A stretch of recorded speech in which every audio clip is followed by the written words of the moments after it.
कोल्हापूर शहराचे अनेक प्रश्न वर्षानुवर्ष सुटलेले नाहीत। शहरातील कचरा आणि पाणी प्रदूषणाचा प्रश्न कायम आहे।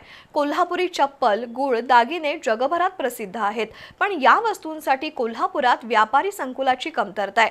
शहराचे प्रश्न विधानसभेत मांडून ते सोडवण्यासाठी आपण प्रयत्नशील राहू, अशी ग्वाही उत्तर विधानसभा मतदारसंघातील मनसेचे उमेदवार अभिजित राऊत यांनी दिली।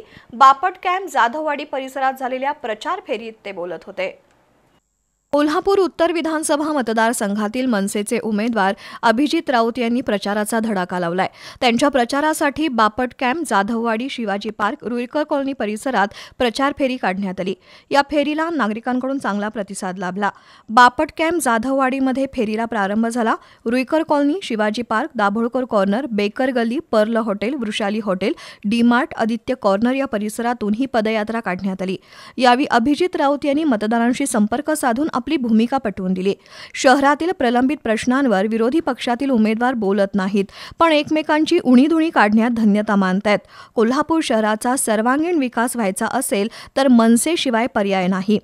पक्षप्रमुख राज ठाकरे यांच्या स्वप्नातील महाराष्ट्र घडवण्यासाठी आपल्याला इथल्या जनतेनं साथ द्यावी, असं आवाहन अभिजित राऊत यांनी केलं। या पदयात्रेत जिल्हाध्यक्ष राजू दिंडोरले, उत्तम वंदुरे, अमित साळुंखे, विजय करजकार, संतोष खटावकर यांच्यासह मनसेचे पदाधिकारी सहभागी झाले होते।